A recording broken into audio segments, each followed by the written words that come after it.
Сайн байна уу? Танд энэ өдрийн мэндийг хүргэе. Сайн. Баярлалаа. Өдрийн мэндийг хүргэе. За баярлалаа. Намайг Содон Чимэдэдэг хар тамхитай тэмцэх албаны ахлах сэтгэл зүйчээр ажилладаг. Өнөөдөр тантай ярилцахаар басандаа таатай байна. За юуны өмнө үзэгчдтэй бас өөрөө чинь танилцуулсан дээр ах гэж бодож байна. Одоо Америкийн нэгдсэн улсын хууль сахиулах байгууллагт цагдаагийн албаагчаар ажилладаг Хатан Баатар маань оролцохоор болсон байна. Тэгээд үзэгчдтэйгээ мэдээрээ. Намайг үрж оролцуулж байгаа баярлалаа. Энэ өдрийн түрүү яавч чадсан. За, хоёлаа ерөн шууд асуулт руугаа ороо авчиг гэж бодож байна. Америкийн нэгдсэн улсад маань суурилах амьсдаг нөлөөт бодис буюу тий хар тамхинтай холбоотой гэмт хэргийн өнөөгийн нөхцөл байдал нь ямар байгаа вэ? Ер нь бол аюул ихтэй хар тамхитай асуудал. Ялангуяа одоо Мексик талаас аюул их юунод орж ирдэг хар тамхинууд орж ирдэг болохоор хэлийн оролцох улс мужуудад бол хасангуу өөр мужуудаас илүү их тэгээд ялангуяа юм том мужууд маань их хашаас бодож манай юм шиг хэлэн тортонда. Тэгвэл тухайн улс нь одоо ямар арга хэмжээ авч байгаа вэ яг энэ нөхцөл байдалтай? Тэгээд одоо соён гэрүүлэхэд хуулаад тэгээд гуйдан дахад гадна тэгээд хэвлэн ер нь юу штэ оруулж байгаа хүмүүсийг илрүүлэх тийм гайвшлах хууль хариуцлага хүлээл гарч байгаа хүмүүсийг хууль хариуцлага хүлээл би яг одоо техникээр ажилладаг болохоор техникийн арай илүү юм болов гэж бодож байна. Манайхч бас яг л бас ерөнхийдөө адилхан л ахал та тий орж ирж байгаа, борлуулж байгаа, хадгалж байгаа гэдэг ч юм уу тэрэн дээр нь хуулийн хариуцлага хүлээлгээд явдаг. Тэгвэл Америкт жишээ нь хуулийн санкц нэмрээд юм бол ялын хэмжээ нь ялын хэмжээ одоо юу яаж байгаа, дарж байгаа, борлуулж байгаа эсвэл хэрэгжилж байгаа төр өөрийн одоо юу гэдэг те өөрийн шундаа хэрэгжилж байгаа гэдэг нь янз бүрийн шалтгаанаас болоод янз бүр байгаа. Тэгээд тэр чинь хихэр хэмжээгээр дарж байгаа те бүгд дарж байгаа эсвэл зүгээр ингээд одоо давхар өөрнөө дардаг хүнд дарж байгаа гэдэг чинь тэгээд янз бүр тэрнээс шалтгаалж ер нь хэмжээс шалтгаалх юм болов уу? Тэгээд ер нь бол дарж байгаа гэдэг тал дээр бол нэлээд чангана. Яг говийн хэрэглээнд хэрэглэн тохиолдол тангуу бас гайгүй гэхдээ юутай хорихалтай байгаа. Тэгээд бас яг ямар төрлийн одоо манай мужич одоо Калифорни мужич юм бол юу байгаа шүү дээ. Марихуана өвсөж юм бол зөвшөөрчтэй говийн хэрэглээнд хэрэглэхийг бус төрлийн одоо хатан нийт масуулах бодис бол барьдаг байна. Гэвч энэ ч нэг эмчилгээний зорилтоор гэж анх хэрэглэж зорилтоор хууль зөвшөөрсөн юм шиг байгаа. Яг би өөрөө нэг хууль мөрөлд оролцоогүй яаж байгаа юм яаж болохыг мэдсэн мэдэхгүй болохоор миний зүгээр яг хуулийн онцгой харж байгаа зүгээр яг эмчилгээний зөвшөөрмээр аюул хэрэгэлдэг байсан. Тэгээд тэрнийхээ журмаар тэгээд өөрийн хэмжээнд дарж марах нь бол тусгай зөвшөөрлөөр зохицуулагдсан шүү дээ. Яг өөрийнхөө хэмжээнд хувийн хэмжээндээ тэгээд янз бүрийн өвчтэй хүмүүс зориулсан, нурууны өвчтэй ч юм уу тийм зориулсан зорилгоор бүтээг одоо юу гэх юм зөвшөөрсөн боловч тэр нь одоо эргээд одоо энэ нь зүгээр л одоо юу гэх юм нэг юурээс арилт авч байгаа юм би авлаа шиг тийм хэмжээний болчихсон. Тэгээд хүүхдүүд залуучууд аюул орсон гэх юм уу тийм энийхээ шугамаар тэгээд энэ чинь яг л масуулын бодис болохоор удаан хэрэглэхээр нэг хэрэглэнээс болоод патанаас болоод үйл хөдлөлтөөр таашаал ингээл сөрөглөлөө аюул гардаг шүү дээ. За тэгэнгүүт одоо манай Монголд бол насны хувьд авч үзэх юм бол 80 гаруй хувь 35-аас доош насны хүүхэд залуучууд энэ гэмт хэргийн холбогдогч болоод байгаа юм л да. Тэгээ наан ч ер нь насны англи нь ямар гэдэг юм бол насны англи нь л таачлаар харилцаа янз бүртэй. Яг тэдэн нас гэж шийдэл ер нь бол бүхэл насны хүмүүс холбогдож байгаа.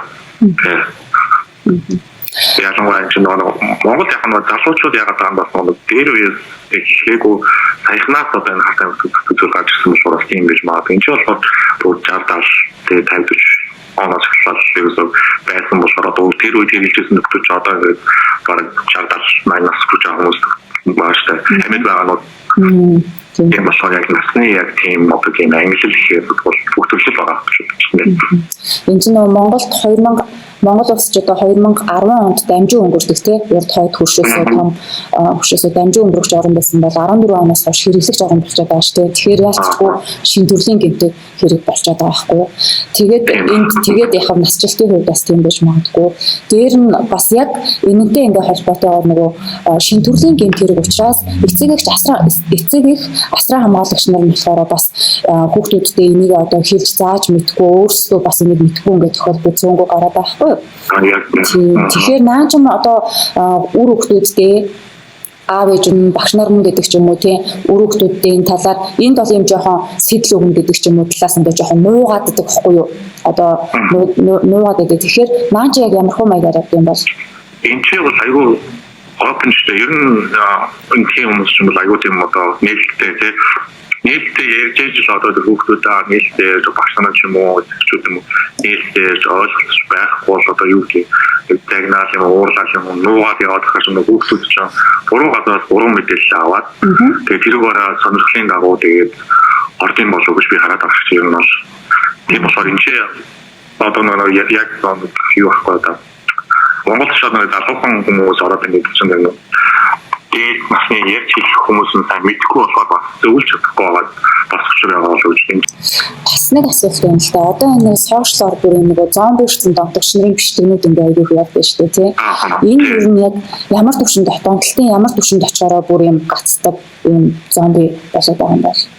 Бүр одоо хамгийн эцсийн шатанд орсон байгаа гэсэн үг шүү дээ. Одоо ингээд бүр одоо гэр орноосоо гараа дөрвөө явсан тий ерөөсөө нэг хүмүүс ч одоо ерөөсөө тийм мэдээллийн өвчтөй болсон. Ерөөсөө өглөө босоод ганц боддог юм нь ерөөсөө тэр хатан масурах зүйлэл яах хэрэглэхийг боддог. Тэрнээс бус нь өөр юу ч хамаагүй тэр хүн нийт нөө хаана амьдарч юм тэр ерөөсөө тэр хүн ямар ч тийм зүйл. Тэгээд тэрнээс болоод тэр одоо хүн тэрийг хэрэглэхээр байгаа нь Монголд бол одоо юу гэдэг архинд орсон хүмүүс ч ингээл өгөн гэдэг зүйл байдаг гэсэн шүү дээ. Тэр өгөн контент шүү дээ. Тэрнтэй л адилхан болж байгаа гэсэн байхгүй юу? Ерөөсөө ямар ч тасал оо тийшээгээд хандж байгаа гэсэн. Тэгээд одоо тиймэрхүү болсон хүмүүс ч аюу гэх юм одоо хаттаас одоо фэнтнал гэж аюу одоо тийм хими гаргаж авсан байцтай хартаа маш бага хэмжээгээр хэрэглэх нэг overdose гэдэг зүйл болдог. Тэгээд хүмүүс ч нэг хагас одоо хантай багш ерөөсөө тийм цоо ирүүл нэг хэрэгсэн хатанд галтан ч гэсэн фантанаа ерөөсөө тийм цоо ирүүл биш байгаа үед байдаг. Тэгээд тэр үедээ тэгээд ирэхээр тэгээд тэрнээс болоод хангаалт аюул байна.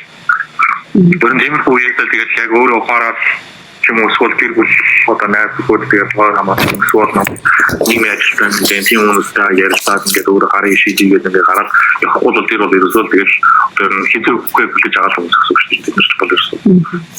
Одоо тэгэхээр манай Монголд ч химээр хэрэглэж байгаа энэ интернет холбогдоод байгаа хэрэглэгч залуучууд шүү дээ тийм ирээдүйд тийм болохыг ерөөсөө үгүйсэхгүй гэсэн үг шүү дээ тийм. Тийм шүү дээ. Хаач одоо ингээд яваад одоо хатан гэж масрах гэж угаасаа ингээд нэг хэрэглэхээр нэг масуурж нэг гэж одоо би одоо тийм мэрэгжлийн хүн биш миний бодлож байгаагаар одоо тахны эдисийг одоо ингээд байхгүй болоод ингээд ерөөсөө ингээд бодох чадвар чинь нөгөө болгож байгаа гэж би ойлгож байна. Яг нь сургуулийн сураг болоод одоо мэрэгчлэлтэй шиг одоо яг тэгж хэлж чадахгүй одоо хэлж одоо юу гэдэг баар хэлж чадахгүй ч гэсэн яг өөрийн харж байгаа онцгойлоо одоо ажиллаж байгаа энэ байдлаас харахад бол яг тийм юм болж байгаа юм шиг харагддаг байхгүй. Тэгээд тэрнээсээ болоод шийдвэр гаргах айгүй муу болно тийм. Тэрнээсээ болоод тэгээд цаашаа тэг өөрчлөлт юм хатаа байна. Тэнийг орцсон хүмүүс ч харахад айгүй хэцүү. Жишээ нь одоо ингээд би хүмүүстэй уулзахгүй ингээд би хаана өвчтөд бүр амар болдог гэж байгаа байхгүй. Тэр хатаа захын тулд тэр нэг бид нь тасцаа тэрийг ингээд хэрэглэхгүй бол ингээд би нэхэл өвчтөд хавтаа үйл чарлал гээл амар үг болдог гэдэг. Тэрнээсээ болоод гарч чаддгүй хүмүүс бас байдаг тийм болохоор анхнаасаа ер нь орохгүй л байвал зүгээр хатаа л гэж боддог. Тэр тийм шатанд очихвол айгүй хурдан миний бодлоор тэр бол ерөөсөө за яг би өнөөдөр нэг ганц хоёрыг хэлчихээд болчихно даа ч тийм байхгүй. Тэгэл өнөөдөр нэг гэж бол маргааш тахнаа хэлмээр санагдантай. Тэгэл явсаар байгаа л ерөөсөө тэгэл одоо зургууд нь байж тээ одоо надын үеийн ингээд гөрөнгө хатан хэрэглээр ороод байгаа тал найтаа ч юм уу тийм царайтай үнтэй адилхан царайны одоо болсон тийм одоо арга баг настай хүн юм би баг юм гэмээр хүмүүс амар өөрчлөлт орж ирсэн л 1 жил 2 жилийн турш бүр амар амьд байх юм бол яг үнэ харин тийм өөрөөсөө ажиллаж байгаа хугацаанд яг энэ төрлийн одоо гарч исэн хамгийн одоо хүнд кейс гэх юм уу тийм кейс ярьж өгвөл хүнд кейс нөтө адмич нэг хүүхдтэй шүү дээ миний баг хүний хувьд хүүхдүүдийн тиймнүүд аюул хандлттай хүн чинь одоо аав ээж нь хэрэглэж масураад хэрэгжээ хооронд мөшөө явж исэн хүүхд нь одоо юу гэдэг нь аав ээж хэрэглэж исэн драгыг мэдгүй амандаа хийгээд тэгээд тэрнээс болоод нэг overdose болоод тэгээд энэ чинь аав ээж нь уйлаа масуурсан гэртээ хангуш ганцлаж хахад хүүхд нь бас яаж чадахгүй те өөртөө тусламж авч чадахгүй ч одоо тэгээд хатам хэрэглэж аваад мэдгүй юм үг тэгээд бас амиа алсан тохиолдол бас байдаг тийм хүн аюул хүн Сонсоод угаасаа айгүй хэцүү сонсогдож байна уу? Зүгээр одоо сүүлийн үеийн мандуурдаг одоо сентнал айгүй хүчтэй болчихсон. Манай ажлынханаас бас зүгээр л хэрэгэлсэн хүнийх нь биеийн хүрээд дунтаг байна баг. Тэр нь зүгээр жоохон хүрээд бас тэрнээс нь болоод хүн алдах гэжсэн цагдаа нарын тохиолдол байгаа. Хүүхдүүдийг гэсэн шүү дээ. Тэгээд бүгд ерөөсөө тэрнээс болоод ноцлоор тоошоо нэг альтрон шингээ цуснд нь ороод амар хасар хүчтэй хэрэглэн хүмүүс амар хүчтэй дөлөж байгаа юм шиг байна. Тэгээд фаалдаад өмчсөн манай ангийн хоёр нууцтай би гэж байна. Тэгэхээр ер нь одоо зөвхөн Монголоос ч одоо гадагшаага улс оронд сурж байгаа, ажиллаж байгаа олон залуучууд байгаа шүү дээ, тийм. Биднэртэй ч гэсэн бас саяны таны ярьсан яриа чинь бас сэрэмжлүүлээд болчих юм байна л та. Бас мэдээд авах тийм. Тийм мэдээд байхгүй тэгээс нэг хүмүүс манай залуучуудын бахны одоо манай жилгүй юм энэ таны залуучуудын олдог бас нэг шалтгаан нэг сонирхсан даа биш зүгээр хань найзуудын хооронд нэг тийм юу гэдэг чинь peer pressure гэдэг одоо монголоор юу гэх юм бэ ингээ та чичгүй да энийг хэлээд үсчихээ гэж бөөнөр дуужаа миний гайхаж нэг шахаад маа тэрнээс эхлээд анх одоо ингээ зэт аваад хэлээд үсчихдэг тэгээд тэр нээр гой санагдах ч юм уу тэрнээс анх яагаад хэлсэн хүмүүс бас аюул байж юм лээ тийм бол залуучууд та бас боломжтой байх гэж тарай тий зүг одоо нэг алба хаагчийн үнцгээс бас одоо асуултаа та одоо тухайн улсдаа цагдаагийн алба хаагч болоход одоо хэр их юусан цаг хугацаа зарцуулсан хичнээн олон шалгуур үзүүлэлт авсан гэдэг ч юм уу тий өөртөө адилхан бас танай улсад цагдаагийн алба хаагч болохыг хүсэж байгаа залуучууд байгаа ах гэж би бодож байна. Хай нэг залуу болсон мэлс би энэ гарч ирсэн. Чикаго гişib нэг залуу мөрсөр болж байгаа шүү дээ. Би бол баг яг нэг ажил авах миний хувьд бол 2 жил болсон шүү дээ. Тэгээд чинь нэг background check гэдэг одоо миний одоо өнгөрсөн амьдралын бүх юм шалгадаг байхгүй энэ гүнд итгэж болохоор нэг гэдэг нь хамгийн хариуцлагатай ажил. Тэгвэл чинь нэг хүний эрхийн тал дээр аюу юу ч том тэгээд одоо ганц хүний одоо тэр эрхийг хамаараа изгаарлалтай ганц мэрэгч юм болохоор тэрэндээ аюул тийм батцаа хүлээж авдаг болохоор тэгээ одоо ямар хөө гастантаа ямар хүний өрний үеийн яаж ингээд тэр талаараа миний бэкграунд чек яваа би нэг өөр улсаас болохоор авч бүр Монголд бүх хай маягаар бүр анх нэг хэвтэй хүчмж явуулж байгаа чимэлчнэрөө яаж мэдээлэл авч ирсэн гэж сонсогдсон. Тэр нийлээд ер нь 2 жил явагдаа бол тэгээд бууд нь ихэд явсан юу гэсэн physical test одоо би нэмээ шалгалт юм уу те одоо фитийн ханы давж гарч чаддаг багтаа формал тэдмээр зөвхөн гүйцэтгэсэн багтаа сонирхолтой техниктэй байсан тийм хүн удаа тэгээ дараа би зөвхөн мууч болсон ч бас арай өөр юу гэж юм байна. Гэвч мочууд дээр явуулсан болохоор Калифорнид яг тэгээд бол тийм хөө тэгээд юу арна дараа нь бичгийн юм уу тэ англи шалгалт зөвхөн багтаа тийм одоо тийм үргэлжлэлийн нэг албан бичиг хөтлөж байгаа болохоор буруу бичдэг болохгүй тэ зөвхөн багтаа хашааны нэг дөрмийн мэдлэгтэй тийм үү тийм багтаа гэж хэлийн шалгалт авдаг. Тэр болохоор тагаа юм монголчууд бол өөрсдөө ингээд яаж юм бол нэг тийм хүн бол биш шалтгаалтай. Энэ хоёрыг өгчөөд тэгээд анкет бүглээ болонгууд нөгөө хүмүүс ч анкет чи харж байгаа.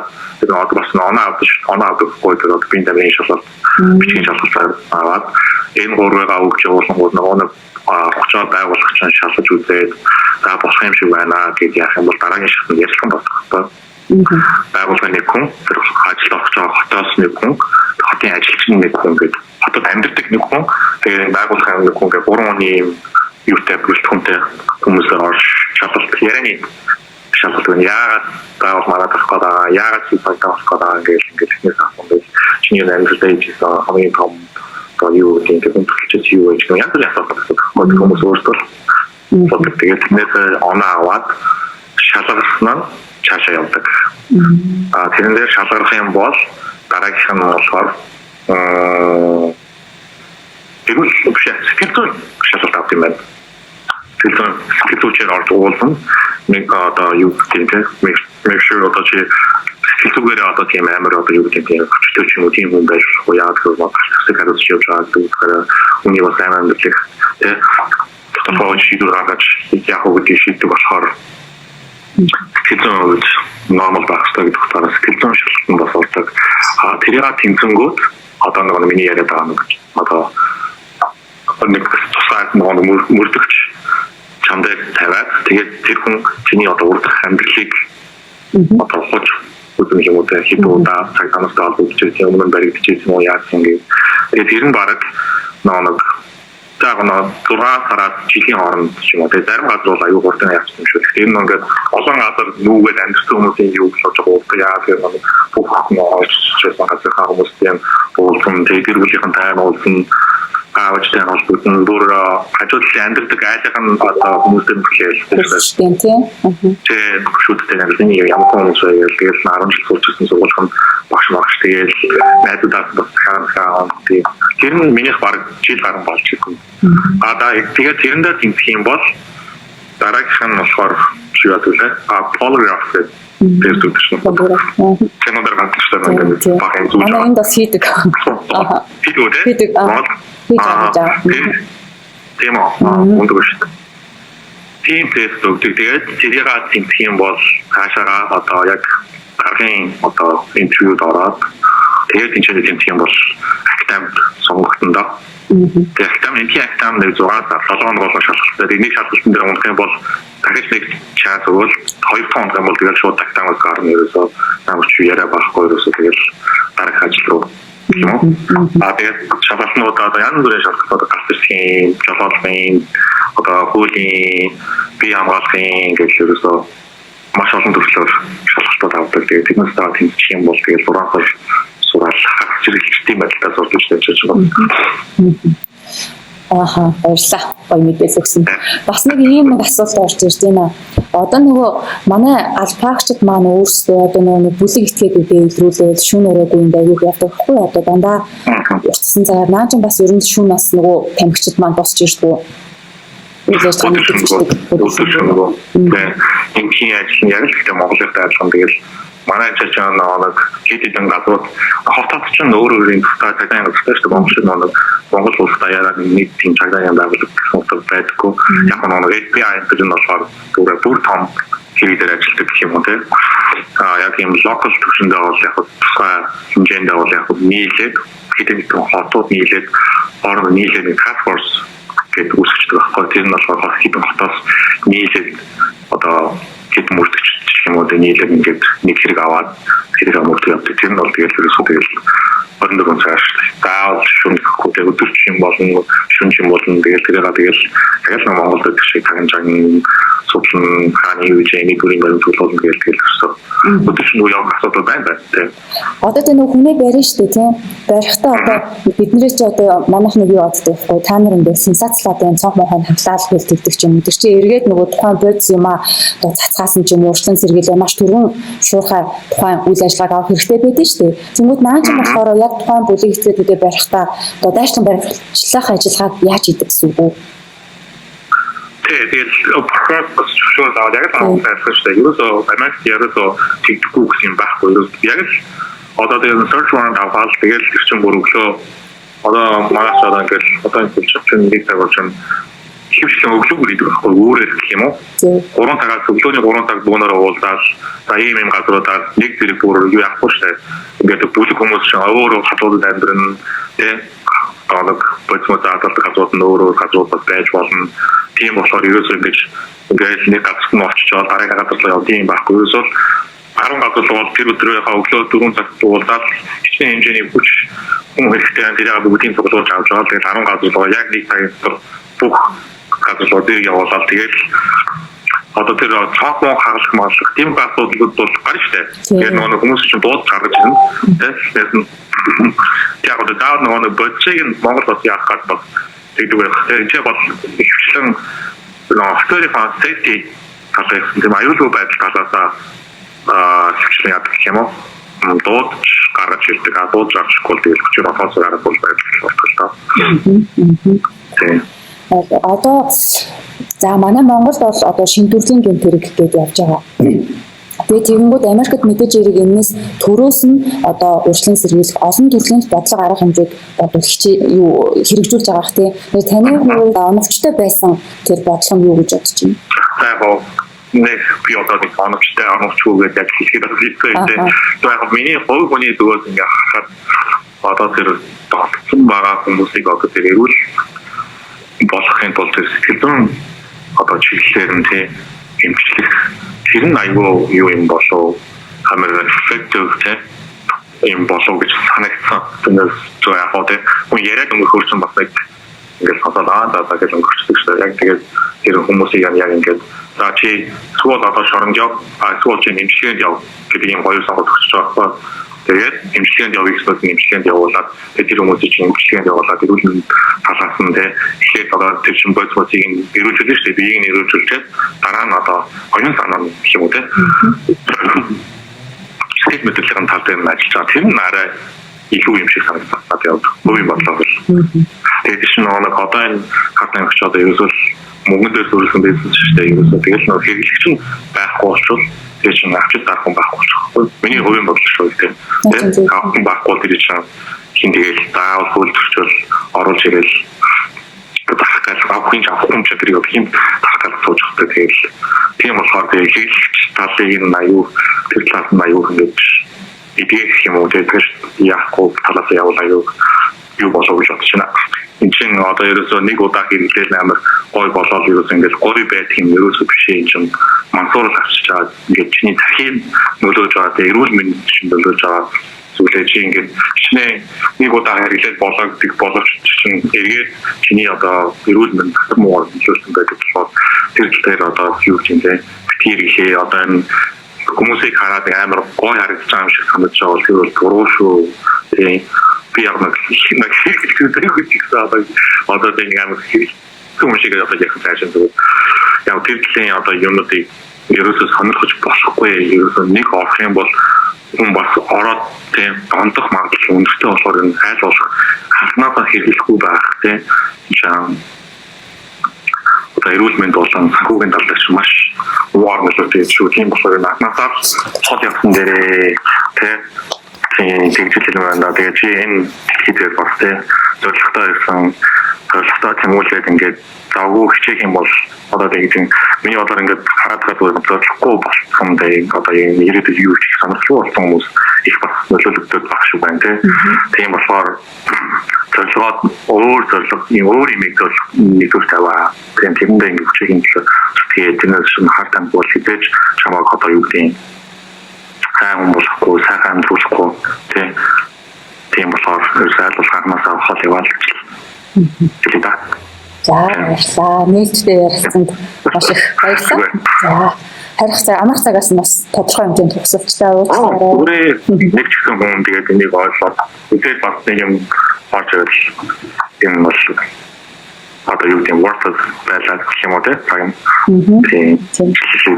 Тийм ээ одоо тааф дээр ярилцлах ч одоо юм нэг тэр ингээд зүгээр арга барсандаа ярилцаагүй шүү дээ тий. Монгол улстай байгаа нийт залуучууд ер нь одоо хүүхэд залуучууд тэдгээр эцэг энэ зүйл чинь одоо Америкийн нэгдсэн улсад ч тэр Монгол ч тэр дэлхийн нийтээрээ одоо нөгөө асуудал болоод байгаа зүйл болохоор бүх хүмүүс бүх улс орнуудын тийм асуудал болоод байгаа зүйл болохоор энэс айлуулах хоолойгоороо гэж сэрэмжлүүлэх гэж хийж байгаа бичлэг болохоор тэгээд хүмүүсээс өөр хүлээж авах гэж бодож байна. Танд бас маш их баярлалаа. Намайг урьж олсон баярлалаа. Ажлын амжилт яа. За баярлалаа. Амжилт хүсье. Сайхан амраарай. Баярлалаа. Маань сурвалжлах хэм сэтгс нөлөөт бодистой холбоотой гэмт хэрэг зөрчлийн талаар мэдээлэл өгөх, мөн сэтгэл зүйн зөвлөгөө тусламж авахыг хүсвэл 11 16 тусгай дугаарт хандаарай.